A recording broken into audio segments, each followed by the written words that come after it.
Welcome to Uptown Voices. From Harlem to the Heights to the northern tip of Inwood, we're here to celebrate our people and together seek solutions for the difficult issues we're all confronting as neighbors. Regardless of what hood you represent, we share the same goal, creating the best community we can, somewhere to enjoy, where we can build our lives and raise our children. We want to thank 181 Cabrini, located on the corner of 181st Street and Cabrini Boulevard, for its generous support for this podcast. It's your neighborhood bistro just steps away from the North Walk of the GWB. Stay tuned for a discount code that you can mention to your bartender or server the next time you visit the restaurant. We also need financial contributions from listeners like you to produce, improve, and expand our content. To contribute, please scan the QR code on the screen or visit www.livingamericana.com. That's living without a G. What up, everyone? This is Led Black of the Uptown Voices podcast. I got my brother Octavio Blanco here with me, and today's a very special episode of the Uptown Voices. I got my brother, person that, is a visionary, a leader. This dude is a workhorse, making it happen for Latinos in entertainment. Is my brother who has like a hip-hop, he has a hip-hop, a star name, Calixto Chinchilla. That sounds like the dopest MC name of all time. You're about a month away from the next, the New York Latino Film Festival. Yes. How you feeling? What's going on? Talk to me, brother. Man, everyone always asks me, does it, I should be used to the feelings right now, but no, every year since day one, you always get the same nervousness. You hope people like, the roster, to the artwork, to everything that you were doing. We hope that the streets are loving us, and the studios are liking what we're doing, and everybody's into it. So, that nervousness, the ramp up, the planning, experience teaches you to be prepared for it. Mm-hmm. But every year brings something new and new feelings. And as you know, we never sit on our laurels, mm-hmm. thinking that, we got this and all of that, because, culture has evolved and how people consume content has evolved, and right. people's tastes. And for us, it's always trying to be on the pulse of that, not behind it, but right there on it. And so that's daily work. That's yearly, it changes by the minute. And so, we just try to be right there, and mounting that up is where the tension and all the nervousness lies. But we're excited about it. I'm really excited. And it's a special year too, because it's 25-year anniversary, right? It's important, man. You know what I mean? And people don't realize there's an Uptown connection, because the festival really actually began out of El Barrio, right? Right above a Cuchifrito spot, right? People don't know that was our first office. The festival was right. always downtown. Mm-hmm. So our theaters, we were in Chelsea, but our first office is when we needed a place to build the company and whatever it was going to become. We found an office above the Cuchifrito joint on 116th Street. It would smell like Cuchifrito juice and all that. You could smell the oil. And but we got used to it, and back then we've always shown prints. So the very first, it's a legit film festival. We're carrying 35, 75 millimeter prints. So everyone saw film, a 2-hour film is like 2 big canisters. And imagine an office filled with canisters. Back then, there was no digital, no DCP, none of that, and people were just really intrigued. And by the time the festival came out, people were just ready for it. They were like, "What is going on in this office?" Because everybody would drop by. And I think it got more foot traffic than they had expected. That's how the first festival came, And that's why I have to give you your flowers, right? You didn't expect this, right? Because first of all, I got a disclaimer. I'm the social media director for the New York Latino Film Festival. Calixto is so much more than a collaborator. There's lots of love. But, sometimes I don't get to tell you how much of a special person you are, how much of a visionary you are, how, you're not a complainer, right? When you did what you did, no one was doing what you was doing. Right? So what was the impetus to say, there's no Latinos really getting no shine. Why do it? Why'd you do it? I mean, because you got to think about it. The time that the festival came out was the beginning of the conversation of the Latino explosion. So picture 1998, and you're hearing these conversations. The census predicts in 2020, whatever, Latinos are going to be the new majority. And then, of course, when it landed on Time magazine, at that moment, and people really started to take notice. And then you had the beginnings of reggaeton, and what was this genre? And then you had at the peak, at least the starting of it was Ricky Martin And so Ricky Martin came out and he exploded. The conversation started happening about, Latinos and media, not in just music, but also in film. And for me at the time, so you have that's happening in the real world. And in my world, I'm trying to make a short film. So me and my best friend, we were making a short film. We were raising money from selling candy on the train to like fundraisers. And we were going to make this short film. And, I make the short. I got it, my film got lost. It was like a whole other debacle with that. But I worked with so many Latino and Black creatives on the project. And I worked with this little group back then called DLG, which is like a big Sergio George group. And Sergio George had hooked me up, and like No Morirá was like the big single. And I got this group to be in this short film that they didn't get paid for, but whatever. Wow. It was a big deal. But at the end of the day, when I had something to show for it, there was no festival to play. So there wasn't a Tribeca Film Festival. There wasn't anything at the time. And then I was like in a funk, and I was like, well, how do I get the industry kind of recognized? Like, what if we did something that was really out the box, that was polished, that showcased the best of what the culture had to offer without knowing whether we had enough content or not, without knowing, I just had my own lived experience. But somewhere in the backs of my mind, I was like, well, I can't be the only one. There's other people making short films, other Latinos throughout the country, or other people making feature films or whatever it is. And so I was like, well, what if we did something that educated the industry to what the culture was doing? Because you had an industry that was curious but didn't know how to reach us, and some of the stuff was stereotypical, some of it they didn't know. And then you had an audience that was just waiting aimlessly in the wings for something. And then you had a creative community that I think was becoming anxious, that I didn't know. But as I started working, I was like, oh, this is for real. And mind you, I pitched HBO on this without even a call for submission. I didn't even know what we would get. I don't know if we would get one film as a submitter to like 100 films. I didn't know what. I literally took the risk, made some stuff up, but I also felt like my truth was for real. Like there's content out there, we have to find it. And that's how the festival started, just coming into play, just putting the ideas together and really making it a place that regardless of income, that all audiences were welcome, that this was going to be a top caliber festival, because I knew that whatever we did had to match what general market or white festivals were doing, whether that's a Sundance or whoever. We had to be just as elevated, and to get the studios to take us seriously, to even get our own people to take us seriously. Like if it was ghetto, it's not gonna fly. Right. So so that really was how it started to be. And then the first festival launched, and I was really fortunate to have HBO believe in this kid who was still living with his mother. The project, 21, and doing this crazy thing called the New York Latino Film Festival. And mind you, my mother did not know until she saw it on TV. I never told anyone about it. Wow. So when she saw it on TV, she was like, what is going on? Because she would see me late at night, and I would put like folders. There was no decks. Like I would put stuff. I would get the nicest paper. I'm going to do the flyest presentation you've ever seen. And I had my friend work in the mail room. So I would get my stuff mailed for free. And I had fax machines, and I would do the faxing and all that. I had all the copy codes to my job, everything. That my job paid for the stuff. They didn't even know about it. And long distance calls, all of it. And then you want to hear a true story that nobody knows. How I got the HBO meeting. I got nice with the receptionist. I kept bugging the receptionist. I begged for like 5 minutes. Just get me in the call for 5 minutes. Wow. She gets me in the call while I'm at work, and a customer's in front of my face. So I'm like, what is happening?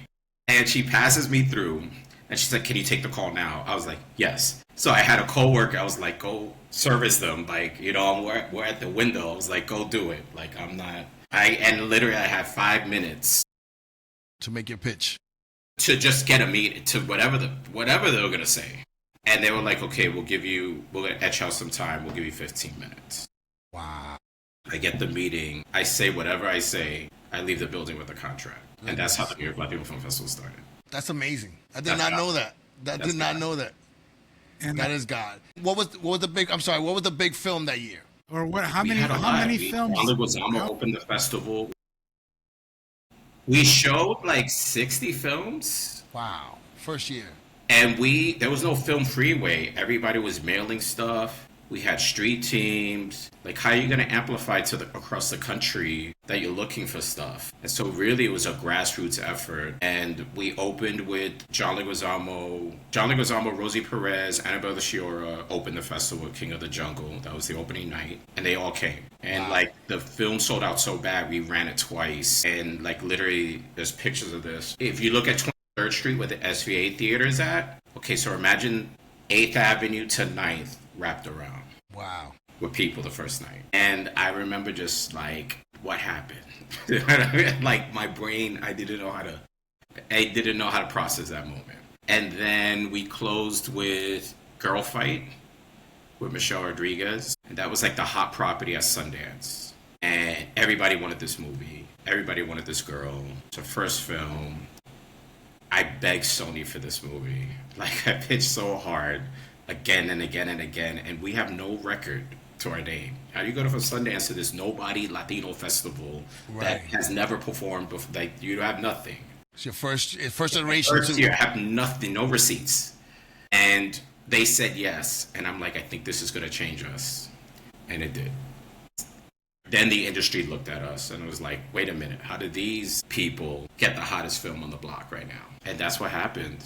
And, you know, Kerry Washington was there the first year. A lot of people that didn't have names, like Kerry was not what she is now, or like a lot of these people now, Michelle, you know, all these people were on the come up. And it was just, it seemed like to be the right time. But that's like ordained, you know what I mean? And I don't think I realized that until later. I was like, wait a minute, like, I think I mentioned this to you, Led, recently. Like, I think you do these things and you run it every day. And then when you stop for a minute, you're like, wait, this is God's purpose. Mm-hmm. Like, how do these things happen? Right. How would any of this happen? And you realize, wait a minute, like this is what was supposed to happen. And I didn't realize it till now. Like I had to like stop myself for a second. So yeah, so that's how it changed my life. And then people like you, like I think we're the antithesis for like community building because none of us knew each other. I had no friends in the festival. Like I didn't want my friends in. I wanted no family involved. I wanted new people. I wanted people that I never worked with, which is a risk. Right. But I wanted people I never knew. So we never knew each other. So imagine a room, like I have to work twice as hard to earn your trust. I don't have money. I have a dream in my mind. Right. And if it happens, you'll get money. I'll pay you. But I didn't have it. And so that's how we built the festival. We had our first crew, and that's what we did. And the people who rode with me all the way. But we didn't know each other. None of us knew each other. And to this very day, we constantly bring other producers and bring other people in to learn from us, but also like that's what keeps the festival relevant when you consistently engage in community. Not just one way, but like in all ways. So yeah. And these folks in the first year, and then they volunteered their time, and then they would get paid if it was a success. Like how? That's amazing. You know. No, I mean, wow. I mean, a lot of it. Some of it was like no, they did, but no. I mean, they got paid once we got the deal. Yeah, of course. You know, you don't do that. But you know, a lot of it is like, yo, this is a dream. Yeah. It's a labor of love. Yeah.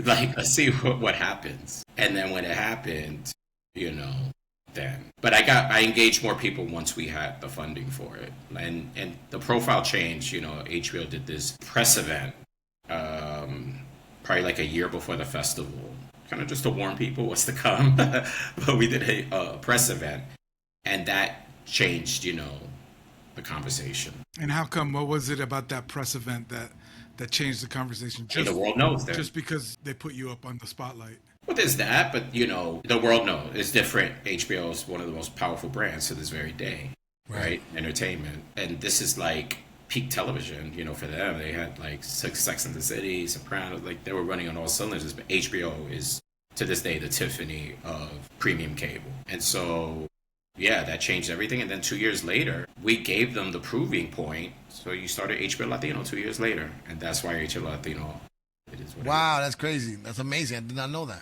Yeah, because then it's like, wait a minute, it's not just translating or dubbing Hollywood movies. No, there's enough content to acquire. And so we kind of showed that to them. And you proved that the audience was there too, right? Like you believed that the audience was there. They didn't know it. You know what I mean? When you proved it to them. I didn't know it. I dreamt about it, but I didn't know it. And we did like over a Zohran Mandami campaign without social media. So I like to say that because that's like, we did like hardcore street teaming. Like I had street teams at Yankee Stadium. If I found out there was a Latino concert, like if Ganito Mendez was something, I'll have somebody there. Huerta Santa Rosa, I might have somebody there. And literally we had a field team that was ready to take night anywhere. And we would flyer up the place. Everybody who left the Garden, anybody who left, City Field or whatever, you're going to get plastered with stuff. And we just I had street teams because you had no social media. So somebody had to know about the festival, right? You know what's really interesting too about the festival? That festival in certain ways is like SNL in that so many people come out of it that end up doing other things, and later on, like Mike Diaz, Juan Bago, so many people came through the ranks. There's so much alumni. Yeah. You know what I mean? So give us some of the alumni, man. Mm-hmm. Oh man. I mean, well, it's funny because we're doing a podcast with all of our former hosts. So one of the things that we do is we realized that there was a lack of red carpet correspondents, Latino correspondents that were covering carpets. So how do we provide that opportunity? And so annually, since day one, we've had different red carpet hosts.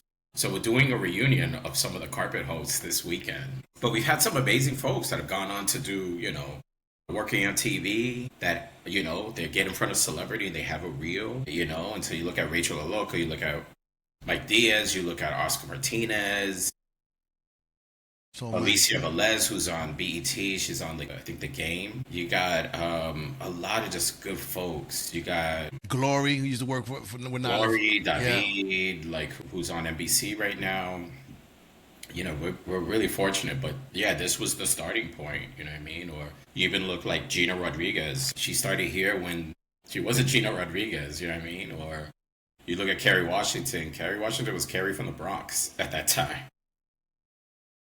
John Leguizamo, early on supporter. To this very day, we're boys. Diesel's been here. Like there's so many, and the thing is that we never rid the festival. We never rode on any celebrity's coattails, so we never had any celebrity that was above the title. We didn't even want a celebrity endorsement. I don't want a celebrity endorsement because if our stuff is so good, you have no choice but to come because we're going to give you that engagement, and you're going to want to premiere, and you're going to want to meet with your fans, and that's going to be organic. And so that's also important to us is that, we wanted everything to be organic, in the heart. So that's what happened. And speaking about celebrities, one of the biggest game-changing moments is when Whoopi Goldberg said on The View, we were a hot topic. That's amazing. That's a big deal. Whoopi Goldberg, yeah. Shocked me because I'm brushing my teeth when I heard that. I'm brushing my teeth. The festival's happening. I'm in the hotel. I'm like, I'm listening to Hot Topics. And our name comes out her mouth. I was like, get the world out of here. My phones didn't stop. That's amazing. Those little moments change the festival's profile, whether it's Girl Fight or Whoopi or whoever. And that comes from love because I didn't know about it. I didn't ask for it. You did because it was that good or whatever your experience is, that's where the authenticity comes in. But how do you know, because I'm an insider, right? I've been with the festival for, I think, almost a decade almost now. That's crazy to hear. Yeah, right? But it's grueling. But we're only 25, so whatever. Right. But what I'm saying, it's grueling. It's tough work. It's rewarding, but it's tough work. How do you sustain that level of commitment to now? It's almost like you have this Zen mindset about it. It's interesting. No, it's struggling, man. I mean, I gotta, you still put your heart into it, and you still get disappointed. You've seen me on my L's, and we're still fighting over the same thing. We're still pushing for the same thing. The conversation just looks different, but we're still having the conversation about inclusion. Right. You still got to fight for those dollars. But we just want to be included more. Right. Or funding. Right. Or, the lack of us on TV. The conversation still exists. It just lives different. It lives on social. It's more amplified differently, right? I think that, those are still battles, and that's still the work that we have to do. Our goal is to adapt to it. Again, whether it's staying ahead of the culture and being ahead of the conversations to come as it relates to equity and inclusion or whatever it is. And you're seeing culture spaces being threatened right now more than ever. So it's harder, right? Like, even for an organization like us, whether it's the fundraising or whatever it is, it's hard. It's a different world right now. And now you have to be resilient. You have to be aware. I'm having conversations I've never had to have professionally that are very interesting. You know what I mean? COVID got me through one thing, as like, we survived 9/11. That was a tough fight. And our second year is when 9/11 happened, or the second or third year. We went through COVID and we still performed. That's right. And now we're going through a new page in our American history. And navigating that while protecting the things that matter to us. Yeah, I find it interesting that you started in New York City and not in Los Angeles. Well, I don't live in Los Angeles, but yeah. Well, I mean, I guess what I'm saying is, was there anything comparable to what you've done here in New York, in Los Angeles, in the heart of the film industry? Like, I don't know. Yeah, I mean, there's other people that pop up. So yeah, like, I think, you look at New York, there's a bunch of others that popped up, you know what I mean? And so maybe it's flattery, like people could see something and think it's easy, and it's not. And so everybody and their mother wants to do festivals. So is the festival circuit a little oversaturated? Yes. Because everybody wants to try to do something. And then you realize it's not that. You know what I mean? And so, but yeah, there's other Latino festivals. There's other people that do the work. So yes, there's a San Diego Latino, which I like. There's a Los Angeles. Chicago has one. But it's very different. So all of them, what's good is that the culture is so diverse, and those cities equally have diverse, they some are more dominant, as far as nationalities. So they play to them differently than we program, right? So if we go to Texas, obviously there's going to be a lean to Mexicano or Chicano talent, right? And so it depends on what it is. For us, with New York, there's every kind of Latino. Right, super broad. Super broad, and we represent the full spectrum of the culture. And so here, and that includes our blackness, right? Right. And so, and Asianness, because we had Asian Latinos, Chino Latinos here. So that's why here is the ideal, because I don't have to play by anybody's rules. I don't got to play for anybody, specific nationality. We can be as bold with the program as we want to be. And we're bold in every which way. We'll take risks on a film. We'll show something nobody's showing. Sometimes we make controversial decisions. Oh, this film played this festival, and it didn't land here. And that's because the content, the level of content, and the amount of content we get could be different than the next person.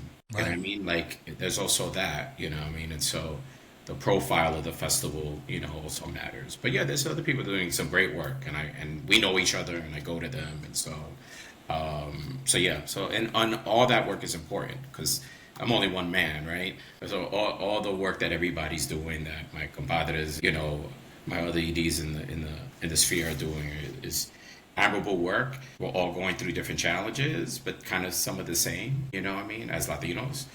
But yeah. And so we're in the work. I was just going to ask, in terms of like deciding, you're making your decisions, is that Calixto doing that, or do you have a team that's judges? Or? I'll rip my eyeballs out. No, we get almost 1,000 pieces of content from around the world. So, no, we have a great programming team. And so we have a team. We have, feature film, documentary, short form. We have a genre category called Midnight. We have a spectrum category for web series. So there's a team for every category, but they don't talk to each other. So nobody knows.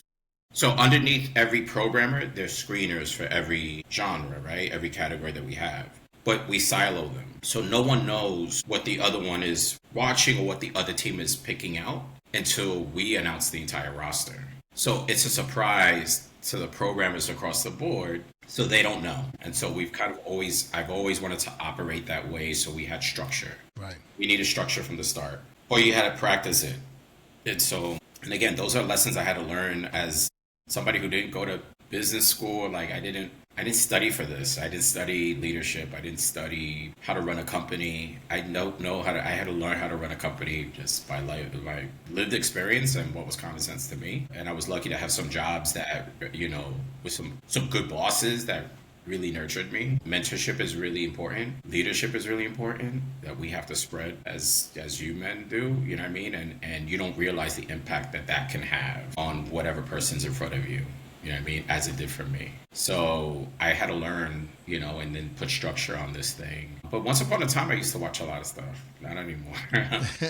So I'm watching this stuff just as much as they are. You know what I mean? I haven't seen a lot. I'm not gonna lie, and I'm honest to everybody. Like, if you don't get in, don't blame me. Blame them. But Blame them, exactly. I try to watch as much as I can, especially as we start to roll out press and all of that. You want to watch, but otherwise, my eyeballs. I wouldn't be here to talk to you. Yeah. Your eyes would be bleeding. I would be crying. So there's been so many, like, it's funny about NYLFF, there's so many special moments. And I remember last year, opening night with Clemente, you had Bob Costas give like a speech about Clemente in the film. Crying, I mean, man. He cried, and I'm like, what? And I did not expect to have all those emotions watching, opening night. And I remember one time when Ruben Blades was chopping it up, just talking to you like, hey, like brother to brother. Remember a few years ago, and it was like, I don't have that tape. My phone. We have the video. I have that video. I have it somewhere. I do have it. Yes, I do. Oh my God! So we did this premiere with Ruben Blades, man, and he pulls me to the side and says the most wax poetic stuff I ever heard from somebody, and like he really saw me. And I just was trying to hold back tears, bro. I was just like listening to him. I was like, what am I listening? I can't believe this.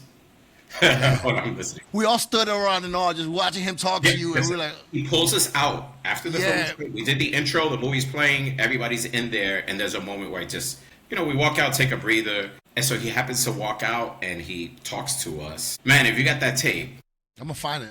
I lost it with my phone. Like, I thought I had backup, and I was like, I tried to ask Gary for it. I'm mentioning names, but yeah. But what other moments, man? There's a bunch, man. I remember we had a restored print of the Fania All Stars film of which that was work of our Latin thing. And I got all the living Fanias before they passed now, but they were there that night. That's amazing. And we showed Adobe a full digital reprint, a new print. And it blew, like, just to see those guys see themselves on the screen. It's surround sound, like those technologies didn't exist when that movie came out. And they look young again, it was restored print. That was great, and I have the director was there. And so it was good. I had everyone, Israel, Johnny Pacheco, like all of them were there. That's amazing. And you want to hear something interesting? The opening night, in the very first trailer at the festival, Tito Puente was in it. Tito died opening night. He never saw it. He died opening night of the festival. The wake and the funeral was that weekend, the end of the festival. First year. That's incredible. And then Celia Cruz died opening night 3 years later. On our opening night. Jesus. So those are moments, you know what I mean? Right. Those are cultural moments. And for me, I'm a kid who grew up to this. So who would have thought? I was talking to Mike Diaz today, who's a friend of Uptown Collective.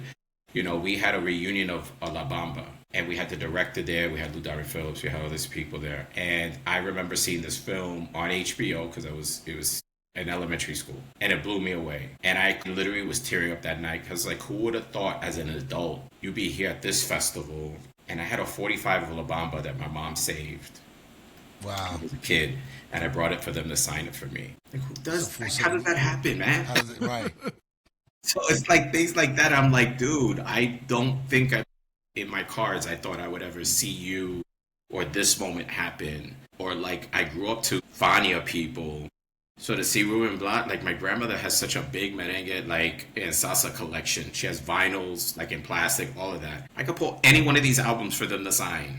You know what I mean? And it's just like you think about it, it's like, wait a minute, then that further drives me that this is God's purpose. Because how does that happen? And those are that I pinch myself a lot on it, but I also I'm extremely just thankful. I'm extremely grateful and just driven to do the work. And even when I'm not always happy, but I always am grateful, Yeah.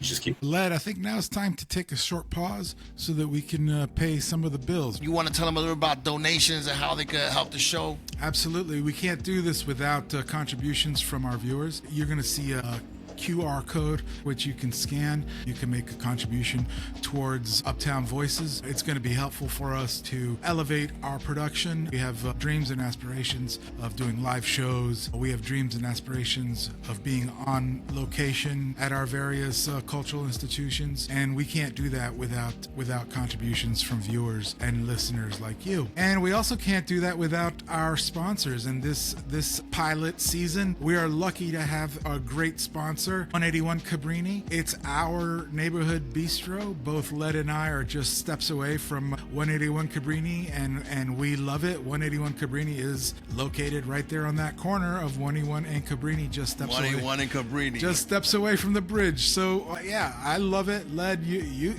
and I were there the other night. Yeah.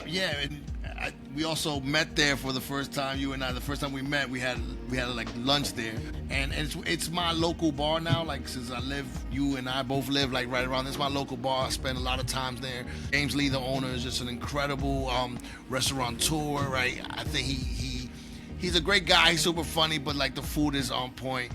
Please hit up 181 Cabrini. It is really one of my favorite spots. 181 Cabrini, pull up. That's my spot. Show them love and tip well. And order the nachos. Those are on point. The sangria is amazing. Everything in there. You have to try the coconut bread pudding. They got coconut, they got chocolate, and now they got banana, but the coconut, outstanding. So like I said, it's the attention to detail for me. It's a great neighborhood joint. Thank you to James and 181 Cabrini for sponsoring this episode. And, if you want to sponsor, holla at my boy. You know what I mean? Let's make it happen. You know what I mean? But yeah, without further ado, though, let's get to it. But before we do that, I just want to say one thing. We're going to have a redemption code at the end of this episode, which you can bring to 181 Cabrini for a special treat. Let's go.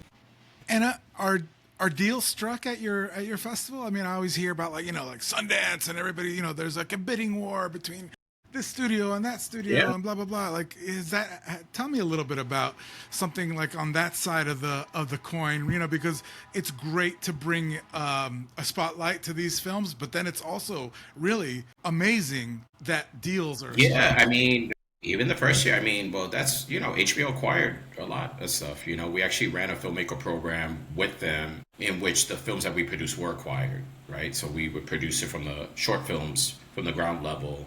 We invented that game.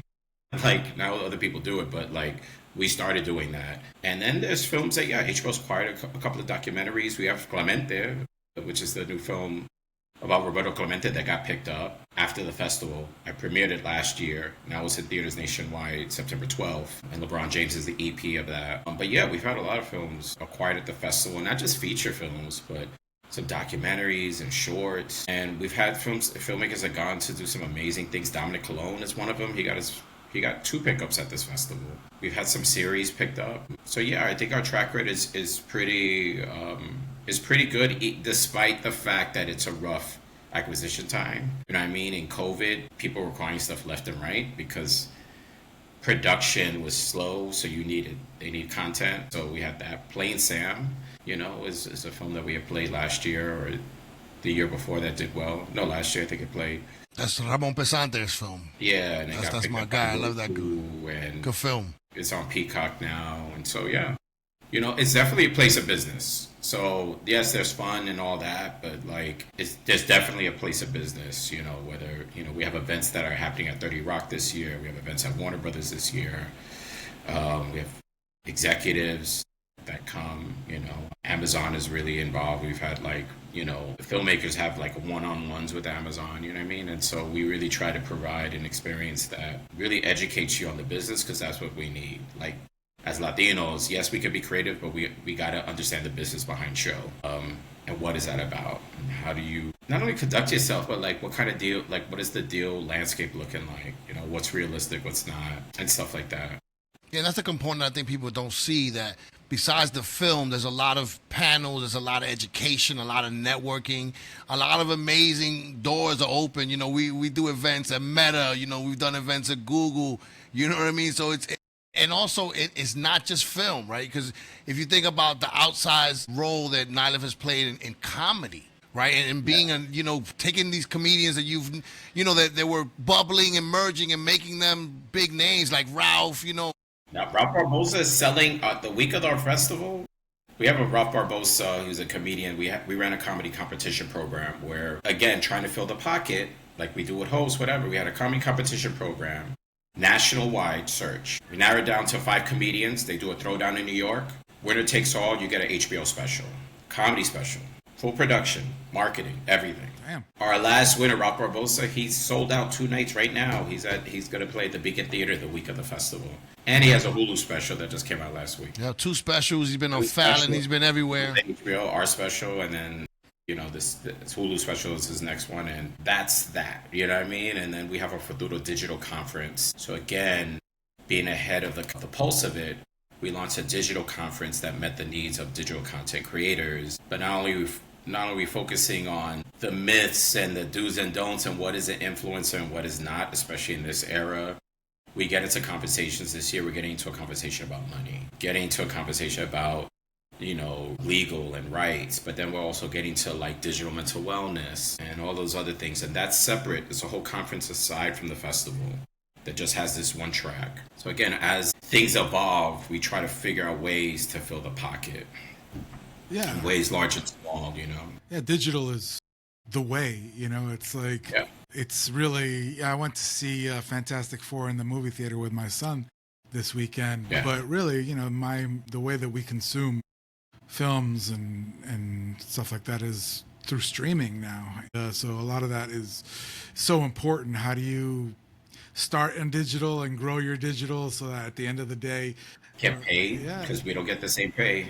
Yeah. We have pay inequities that we notice in the game, and as much as, to your point, Latinos consume film, we dominate in these sections. We don't get the same pay. Yeah. And Calixto, I know that like a lot of stuff is still in the wraps. There's a lot of things we can't talk about. Some stuff that you and I talk about. You told me we can't. I know we can't talk about it. But what can you tell us about this year? Anything little? What can we expect? What are the dates? And just give us something. I know we got to stay tuned on Instagram. But give us something. Well, first I want to give a shout out to our agency. We also run an agency. Yep, I was going to get to that too. You talk about expansion. We run a marketing agency now. Mm-hmm. That really, again, taps into that cultural and creative intelligence and moves into brands. So we just got nominated for an Emmy. Twice. Let's see what happens with that. That happened last week. What else we're doing? Opening night's going to be good. I wish I could tell you, but I can't. But I can tell you next week. But, we have our block party. The films are great. We go on sale the week of the 18th, the first block of seats. And we're expanding out. We're going to do an event at United Palace, which we've never done. But they've been asking for us for the longest to be there. And, I'm not going to lie, the space is intimidating because it's gigantic. Yeah. But, we're going to do baby steps. We haven't shown a film since Dominican Night years ago, but we haven't done anything like that uptown. Block party's looking fun. We have a good headliner that I can't say quite yet, but but it's going to be good. But the good thing is that we're also opening up the stage to new concert artists, to new music artists. So we would always program the music stuff with the labels and all that. But this year we want to flip it, and we were like, how about we give the community a shot at performing at the stage? Because that's what we get asked about a lot. Right. So we're opening it up. So we just opened some jobs, some opportunities today, and then we opened up artist stuff, and then we'll be announcing a hunt for talent for on-air hosts. But it's looking good. I think it's going to be a great roster. I can't wait to reveal it. Stay tuned on the socials because this man got it. Thank you, brother. We got some really just fire stuff from DR, from Puerto Rico, Mexico. It's a balanced program. Brazil. It's a really balanced program. Even from themes to sports to immigration to some of the stuff that's current, So I think that there's a lot of stuff that's going to trigger conversations, but certainly it's exciting. And I think the hardest part is coming up with a balanced program that's not leaning one way versus the other, but like really balanced, not only on themes, but on subjects, but also inclusion. Again, whether that's Afro-Latino or Black or LGBTQ or trans. Indigenous, or right. That stuff. You want to create something that's really inclusion, really have a balanced palette. And again, we've been in spaces, or we've created spaces where people feel safe. We showed this film, for example, called Trans America. And literally we had a theater full of, different folks, but a lot of trans people that are afraid to go out in daylight, and they admitted this. And like the biggest compliment is like, I feel safe here, I feel seen here, and those are the spaces those are the things that you want to see. Yeah. Yeah.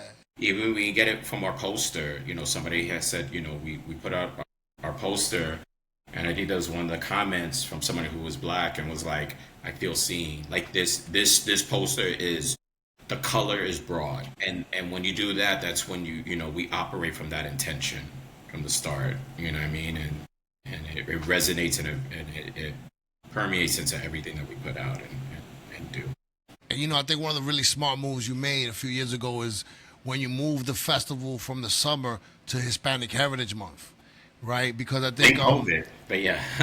But I think it was smart because I said this, I always say this, like, it's not a lie, it's not hyperbole. We dominate Hispanic Heritage Month the week that we have it, and it's just a vibrant explosion of culture. I remember last year, I think it was last year, you had a Mexican female baseball team. Yeah, in attendance, you know what I mean? Because the film, whole team dressed, the whole team of indigenous women, dressed up in playing baseball with barefoot, running like serious baseball barefoot, and they came to the theater with their outfits barefoot, shining, looking happy, vibrant. It was such a beautiful. They probably put on their shoes after the beat, but yes, like in the moment they were barefoot. I was like, get the world out of here. But these women were tough, man. They can play ball. If you saw this movie, they can play ball. But on their feet, who needs cleats? One of the things that I think is interesting and that I want to talk to you a little bit about is, and we've touched on it, which is like the visibility, the diversity. But we also talked about some names, John Leguizamo, Ruben Blades. These are names like, I remember John Leguizamo with Freak. Like, I mean, he really put it all out there. And I was a fan ever since then. But I guess what I'm getting at is these folks who have grown their name, grown their audience, become more powerful, right? And yet, we're still sort of in this weird place where we're fighting for visibility, even though Pedro Pascal is like the lead in Fantastic Four and the zaddy of the year. Yeah, he's exactly. So, I mean, I feel like there's like we're in a strange place when it comes to visibility and storytelling and gatekeeping and who gets to get seen. Can you speak a little bit about where we are now in terms of that, and where are we going? Are we becoming the mainstream, or are we still our own thing? Like what's going on? Because I feel very conflicted when I look and I see some people seen and some people not seen. I think it's a little bit of both. I think in the sense of our force in the box office is, undeniable. And so when you look at films like even Superman over-indexed amongst Latinos, you look at Inside Out 2, dominated by Latinos, over-indexed the white, general market. So you think Disney doesn't see that, or you think Warner Brothers doesn't see that, you're dead wrong. And I think we're coming in sprinkles, whether that's a Jenna Ortega, whether it's a Pablo Pascal, whether it's, just different folks. You look at Ramon Rodriguez, who just struck a deal with Disney. He's a lead, on his show, his ABC show. I think you're seeing it in sprinkles, and really, we need them, to put in the work, and as far as, engaging the culture, whether it's not only do their talent, yes, but also, how they activate. When they get those deals, okay, are we looking for writers of color? Are we looking for directors of color on some of this stuff? And I think that's where the responsibility lies. It's not, there's the industry, but there's also what you decide to do with your own individual time and talent, your engagement. That stuff I can't control. But I think the ones that are out there are doing the best that they can with what they've got, But yeah, it's hard. And I think there's still... It's changing, so it's like there's a consolidation, and you have a lot of... There's some people in color that was in corporate seats that they're not. There's a lack of us in corporate seats that they don't have those seats anymore, right? And some do. Right. And so I think that you're seeing it's two steps forward, and to your point, we're staying still. Because as these media companies, these big, companies separate and then they kind of redefine themselves, then you have to figure out who's still in the building and who are those allies and work with them, but also kind of protect them and support them in every which way. And that's the work I got to do. That's important work for me. It's an ecosystem. Yeah, It's you're an right. ecosystem. Right. So there's not one just straight clear cut answer. But there's moments where when we do show up at the box office, you best believe that people recognize it. You know what I mean? Like you look at Sinners. Sinners, Latinos were part of those conversations, right? And you look at the box office numbers for that. But, even people were skeptical on Brian Coogler. Oh, it's a black film. Do you think black people don't have it just as hard? They're like, how would you invest 90 million, regardless of the fact that he's an established filmmaker? He was safe in Marvel land, but now he's doing something original with vampires, with a mostly unknown cast except for Michael B. Jordan, and you want to give him $9 million and give him a cut of his print, give him his rights. You would think that's crazy, but he still had to prove himself, and he still had to, and you hear a lot of the conversations. Latinos want to be seen on that. There was a whole threads that were coming about, like Latinos in Sinners or whatever, and like, in little ways. There's so many nuggets in that film. I'm only using that film for an example, but Right.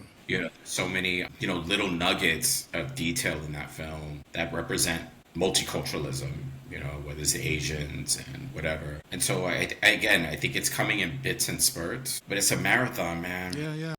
It's a marathon. Well, you've been at it for 25 years. Changes. So, yeah. The road changes. Sometimes you're good. You could be good for 3 or 4 years. And then sometimes, the state of the world changes how these companies move, as we're seeing, and the economy and all this other stuff. And so, again, that's where you really have to just stay resilient. And again, really connect with your allies and continue to do good work.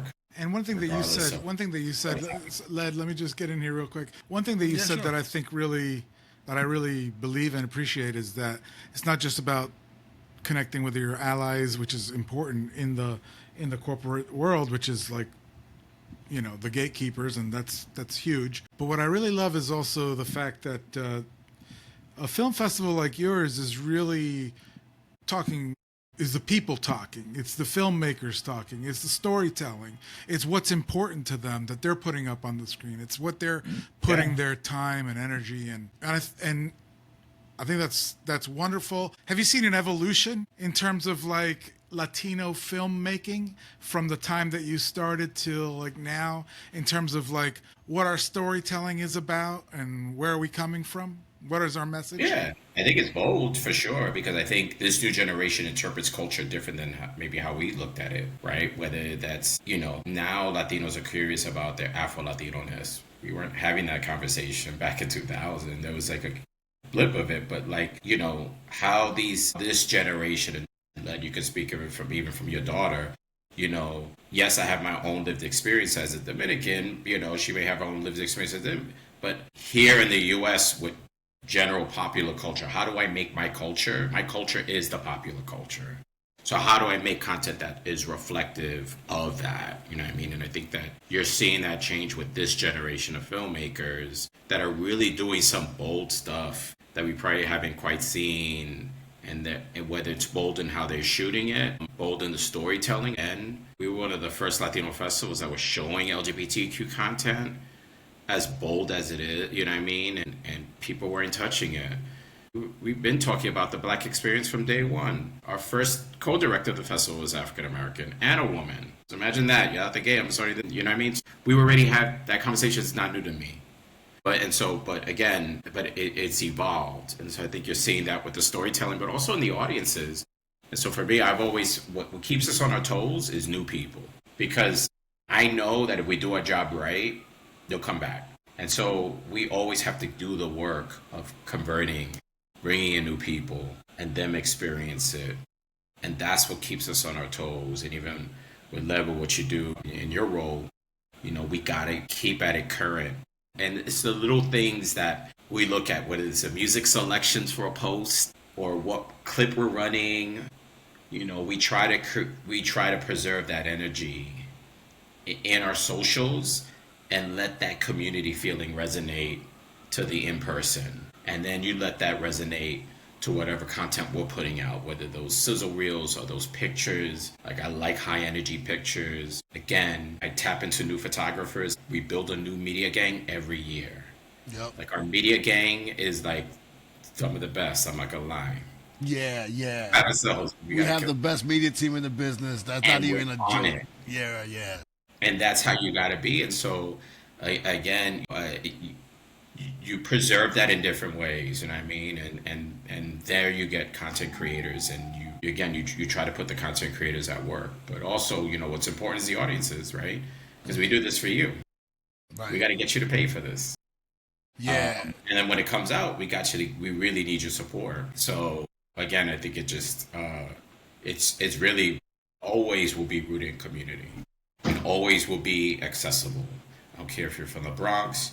I don't care if you live in the project somewhere. I don't care where you live. This festival is, yes, it's cute, but it's also accessible. You can afford it, and even if you can't, there's some free stuff you can come to. And so that's where the access lies. We want to also make it accessible, and not for a specific Latino crowd, but for everybody. Yeah.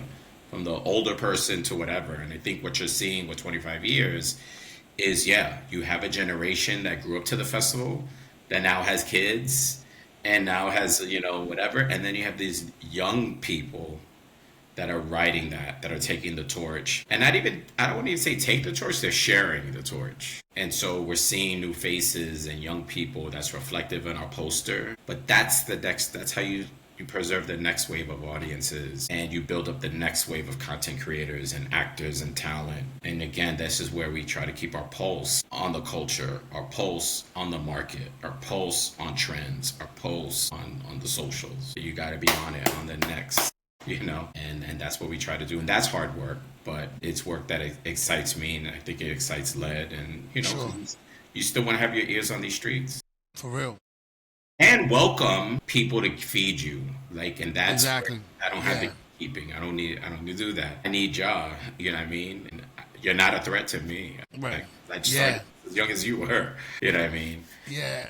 So, and one thing is interesting. There's another interesting evolution is that you're now helping to create films, right? There's films that are coming through the NYLFF pipeline somewhat, right? Yeah, so we have a program called 150. We administer funds with Warner Brothers Discovery, and so we'll come in from like a gap financing or completion financing. So 150 is a name that came from the Warner Brothers. They needed $150 to finish buying a piece of camera equipment and build their studio. Wow. Okay. So the thought of 150 is, imagine if somebody gave you something, imagine what you could complete. Right. And so it's kind of like that. And so so we run this program, and we have this film called La Salsa Vive, which is now one of the highest grossing documentaries of the year. Great film. And so that's been in theaters in Latin America.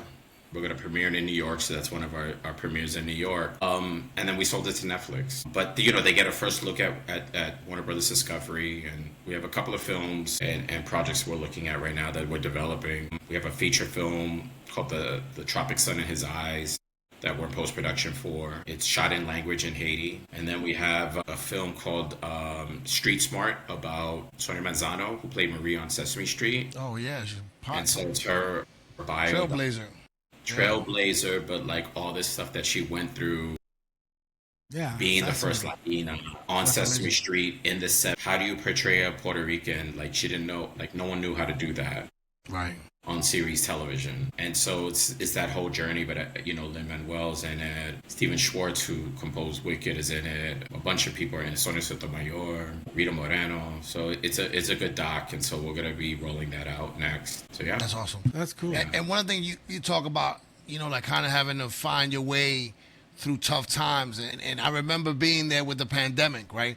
And I think sometimes, you're right, we do so much, and sometimes you don't get to look at what you've done, right? But during the pandemic, and I remember reading someone else saying about another festival saying they pulled it off. I'm like, no, we pulled it off. We pulled a hybrid festival at pandemic 2020. We were in the Bronx outside, safely distanced, and we put on a show. when the city needed it most, right? When 2 years. We did it for 2 years. when in the poorest neighborhood in the Bronx, right, where they were hurting the most, we put a festival there, like, and I'm not gonna lie, I saw people crying there, like just tears, like, because it's the first time people got together. Yeah. And you could have said, we're not doing it this year, right? What made you say, nah, let's do that, let's make it happen? I just, we just had to find a way. Like I refused to, and to sit and Octavio, just so you have, frame like this, everything was shut down. Everything was shut down. Came this crazy idea. Well, two things happened. So I got appointed by then Mayor de Blasio to be on the opening committee. And so I was lucky to be in the strategy room with brilliant people and know what was to come. And so once restrictions were being developed, we helped write the blueprint of, okay, what was it and what was social distance, what was permittable, what was not. And then we started building from that. And we decided to create a hybrid drive-in and then seated, but also have a VIP space. Like we pushed the boundaries and then had, we got different Latino vendors to sell food, to sell concessions and whatnot. And we built it off the Yankee Stadium lots. So being in those rooms, yes, helped to get into other conversations, to get a lot, especially from Yankee Stadium, which you don't get. And so, but it allowed me to be in, a room of influence, but also I learned so much. And then later on, we were awarded the opportunity to do the COVID campaign. And so we did the full Latino campaign for all the narrative stuff. That's your agency, right? We brought different directors, different photographers, different everything. We did the work. So, we did a lot of the commercial work, Billboard, all of that. And what's the name of your agency? Just because I don't know if it's NYLFF or if it's something else. Agency NYLFF. So it's Agency New York Latino Film Festival. All right. Yeah. All right. Yeah. But yeah, I mean, I was really blessed to be in that room, and no, you were not. It's crazy. You were not blessed. It was announced. You were not blessed to be. You were not blessed to be in that room. You worked your butt off to get into that room because you were doing this. You did this on your own. You brought this from your own brain and your heart into reality, and you proved yourself that you deserve to be in that room. Okay, like I know. We want to be grateful, and I appreciate it. But I gotta tell you, you deserved it. You were not blessed. You worked your butt off to get in there. It's both. It's both, Octavio. It's both. It's both. It's right. Yeah. And mind you, I didn't know my name was in it until the mayor gave his briefing. So this is at the time where they were doing briefings every day. Yeah, I remember that. Yep. And so when they decided to figure out how to reopen the city, and this happens, I got a call from the mayor's office the night before, and like an interview and all that. I was like, what is happening? And then, you hear your name and like, then it's all over the papers. Like, this is what it is. Like, these are the teams that are, and this is like top people in finance, in buildings, the people who own like the most real estate, the Rubens, all of the, of the world. And I was like, okay. And then you're like, oh, shoot, I'm in this room. What do we do? And it was work. It was work. Literally had to figure out what to do. But again, I learned the science. I learned so much. And we pulled it off. And then the very next year, in 2021, we helped to usher in the switch from HBO Latino to Palante HBO. And then the first event that we do to, with Palante HBO was for Juan Liguerra, who's a Dominican icon. It was his first event out of the pandemic. He hadn't done anything. And now we have arguably the greatest Dominican musician in Miami doing an event with us. It was the first event for Warner Brothers Discovery post-pandemic. It was such an amazing... Can you tell me a little bit about that? Because it was one of those things that was like life-changing. We made it happen in Miami. Talk about that. It was mad secret, but also you had the rest of the nation still quasi-shut down except for Florida for obvious reasons. Mm-hmm. But you had, everybody else was closed. So how do you convince Juan Luis Guerra to like show up, even though it's his project? How do you convince him to do that? So literally, we had to write the book on it, the playbook of for safety. We already wrote it, so I was like, okay, I can apply it to this. And it kind of worked in secret, so the public did not know anything until it was time to drop it. And then even then, we didn't announce he was coming until the day of. So yeah, we did it with a lot of trust from everybody. It was a crazy time, but when it was done, yeah. Yeah, because it was done in When they saw me, I laid on the ground. I was like, I'm done. When it was done, I was blown out. Yeah. My physical being, I was done physically. I was like, I need a rest. Because it's such a huge moment, right? Because it was done in conjunction with the film, which is a concert film of Juan Liguerra called Entre Mal y Palmeras. And it was coming out that June, so we did the event. And his son was the one that directed it. Later on, it became a tour after pandemic, and it won the Grammy for Best Film and all that. So we had him on stage with his son, and, you know, it was outdoor, indoor space, so it was still, you know, COVID safe. But it was one of those moments that, like, it shows you the power that we have and the power that NYLFF is able to really generate, right? Not New York, right? We outside of New York and we in Miami, and we did it big when no one was doing nothing. Yeah. So, you know, thank you for providing that leadership, man, for real. No, it takes a village. It takes a team. You know, you already know. Yeah, for sure. Like when we get together, everybody counts. I appreciate all of y'all. You know what I mean? And we literally are really connected. Like, we really are a team, and you know this. Yeah, no, for real. We really love working together. We play hard, but yeah, we roll hard. I've learned how to exhibit that leadership in real time, you know what I mean?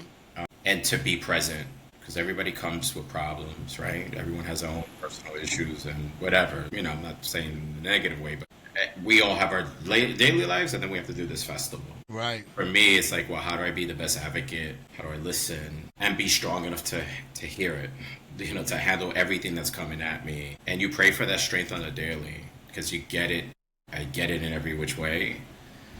And I got to stay cool. I got to keep my head cool. And sometimes I'll explode in the gym. I'll go to the gym and work it out. I'll walk around. I'll do whatever. But yeah, I got to be present. And I want to go back to really quickly, because we have to, sometimes we have to just really talk about that media team that we have, right? Like that we are really that good as a team. And I'm not talking about myself, I'm talking about the overall team. You know, like Slingshot last year ran the team. We have Pachote. Like, we have Pachote, for example, he's like a NASCAR photographer.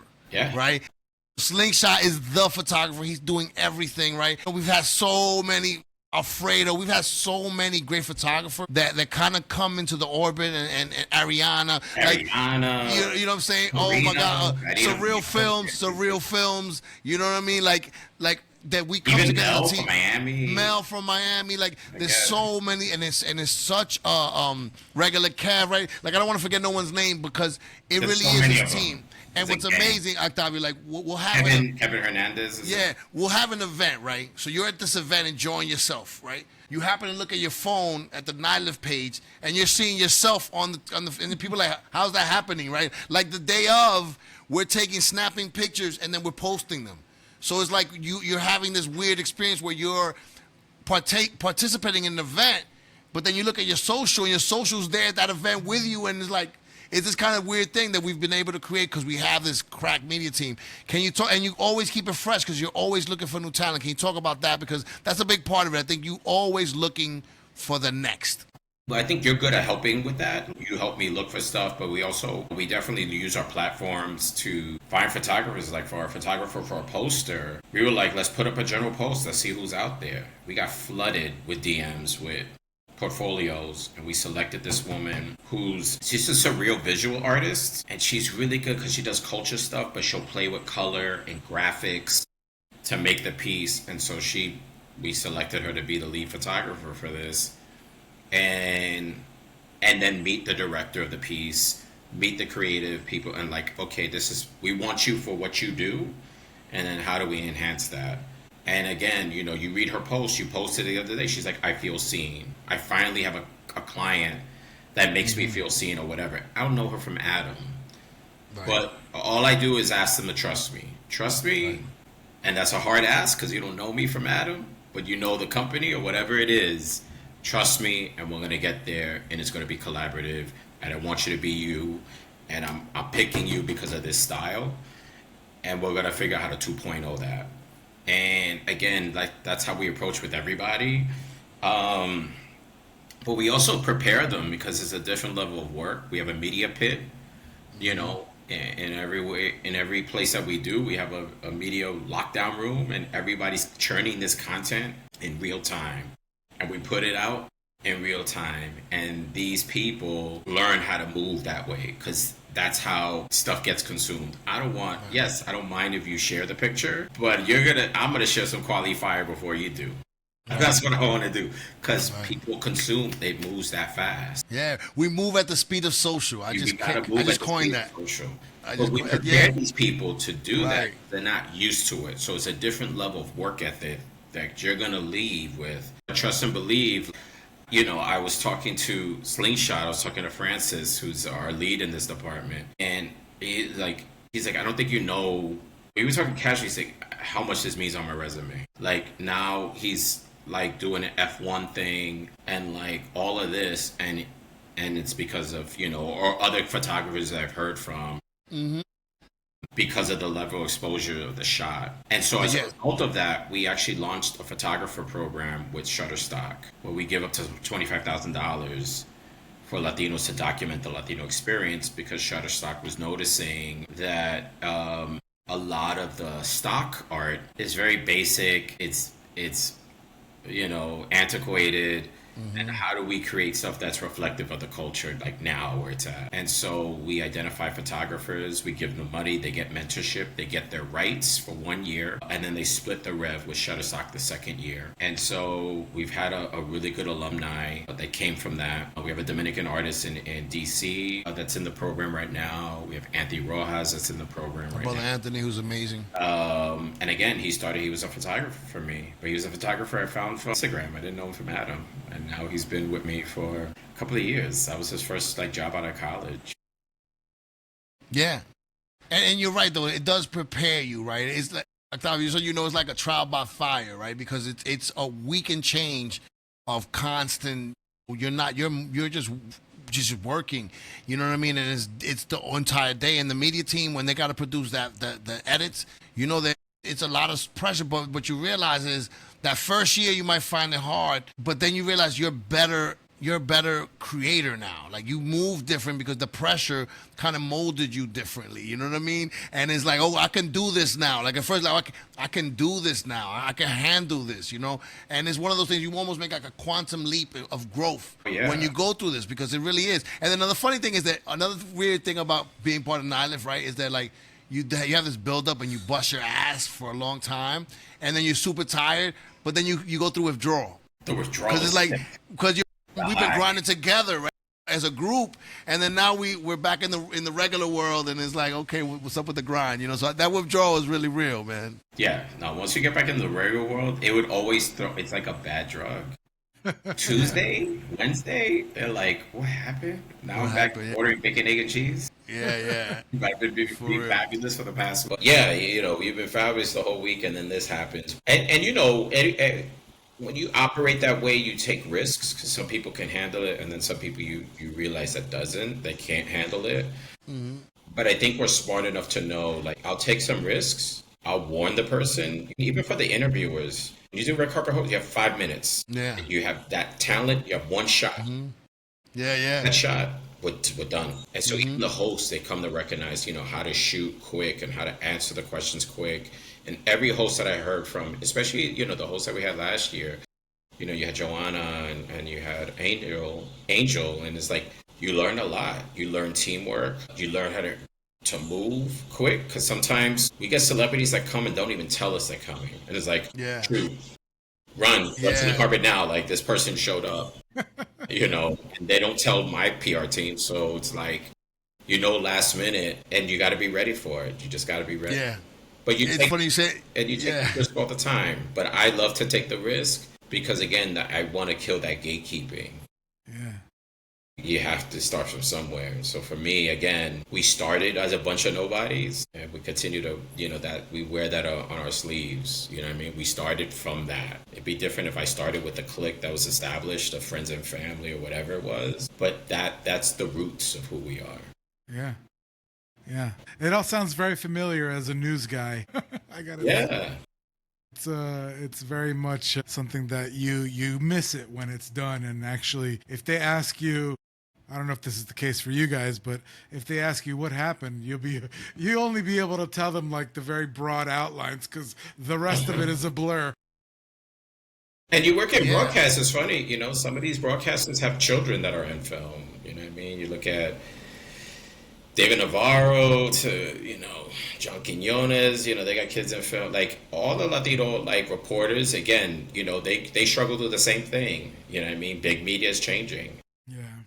But it's interesting because they come to the festival and now their children are filmmakers. It's amazing. We give, Stephanie Ramos from ABC, she hosted one of our forums, and we were, like, one of the first, like, film stuff that she's done, but she's always wanted to, diversify and whatever. It's like, she was great, and I wanted her.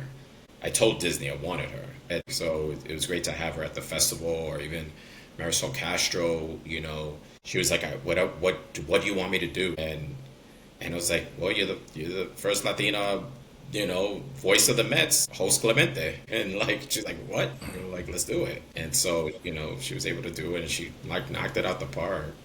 So it's things like that. Again, we need to create those opportunities together. It's not even like of me, but like, okay, let's get the news community involved, because we need y'all to amplify what we're doing. Okay, well, where's the pocket for that?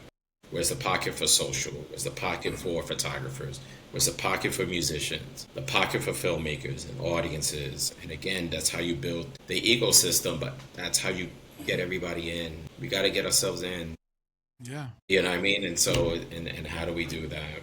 So that's work that, again, evolves annually, changes on the daily. I'm looking forward to the TED Talk, Calixto. I'm bad with TED Talk. I don't know how to do it. Like, I don't know how Led did them off. Like, he's such a good storyteller. I'm better when somebody asks me the questions. No, you've given some real good speeches, man. But I gotta be at that zone. If I break, it's worth it. No, but you've given, like, and again, every year when you give that speech, it is really, like, perfectly written and for the moment. You know what I mean? And I think sometimes I have videos of all those things because it really speaks to the fight that you continue to engage in, year in, year out. And, you got to be applauded for that, for my brother. So thank you, man. Like, thank you for doing what you do. I feel lucky in a sense because I get to be behind you watching, you know what I mean, and learning and growing, and NYLFF has meant so much to my development, you know what I mean? Like, yeah. Best thing I'm involved with every year, every year this is this thing that I get to rock with my comrades, right? Like you, Liz, Slingshot, right? All different these personalities, man. It's crazy. You got to balance them out. And then every year there's new people, like, that come in. And it's funny because you brought up Joanna Ferreira, right? And, I helped to bring her on. I chose her. I thought she was really good. But I told her, hey, look, don't thank me because this is tough work. You know what I mean? This is really tough. Now she knocked it out the park. People, yeah, she knocked out the park. Her and Angel were doing like impromptu, like off the cuff things. And that's the amazing thing. So thank you for what you do, man. Any last words you want to impart the audience with? I want to thank both of y'all. You know what I mean? Again, we need as many outlets. We need to create as many outlets for us to appear in us. When general market media still doesn't look at us, like, these newsrooms, you know what I mean? Like, it's the one Latino that's in the newsroom is the one Latino you hold on to, because I need you to tell me the story. I need you to get me in because you have the power to get me in, right? And so I thank you guys for creating, spaces for us to have these conversations when that's hard to, that's hard. And then, so thank you, Octavio. Thank you, Led, thank you. I want to give you your flowers for creating a space as a man, as a person, to allow me to be vulnerable. You know what I mean? Even in moments where I'm a human being, right? And for sure, bro. I have someone that I got to talk to. And I talk to different one of y'all, but like I could be vulnerable with you and tell you stuff that like, yo, I'm about to break or something's about to happen or whatever it is. And that's important, and vice versa. I thank you for your trust, over the years, and to see your kids flourish. Now he has kids, his daughter's film is at the festival. That's crazy. Daughter's but he didn't even know that. I told him, like, we keep it really church and state. Gotta be that. For real. So he totally didn't know. And I totally told him, I said, don't tell your daughter until she gets the know. She's going to get it from programming or whatever. And so we really try to, again, protect it. There's no inside job. There's no inside job. She earned it on her own. Yeah. And so it's things like that. But, we keep it 100 all the way. And I thank you for that, Les. I appreciate you, your family. Likewise, brothers. Like, and we're family too. You know what I mean? It's a brotherhood. We've been in the trenches fighting, going through it. So it's an honor to be in those trenches with you, brother. For real. It's real. And yet we give ourselves the respect when we go to work. We're here to work. That's also important too, right? You know, we're here to do it. You gotta be professional. You gotta, because there's a lot of work, you know, and there's no slacking here. Yeah, you gotta keep it professional. Always keep it professional, because I think that's where the respect lies. Like, I don't get too comfortable to, like, when we gotta work, we gotta go, and then when I gotta cry, I'm gonna talk to you too. but I thank both of you for creating this space, for taking the time to create this space and to have these conversations. Because again, when you look back at these podcasts, you can say, wait a minute, we spoke to some people that, you know, we gave them the space to have these conversations, and you realize how essential they are. Thank you very much. Thank you, brother. Thank you. Thank you so much. Thanks for joining us in this episode of Uptown Voices, brought to you by 181 Cabrini, your neighborhood bistro just steps away from the North Walk of the George Washington Bridge. Use the code Uptown Voices Season 1 for your discount. And to stay up to date on the latest in Uptown, you can follow Uptown Collective on Instagram, Facebook, and X. If you're watching Uptown Voices on YouTube, don't forget to smash the subscribe button and to give us a like. And don't forget, we also need financial contributions from listeners like you to produce, improve, and expand our content. To contribute, please scan the QR code on the screen or visit www.livingamericana.com. That's living without a G. Until next time, this has been Uptown Voices.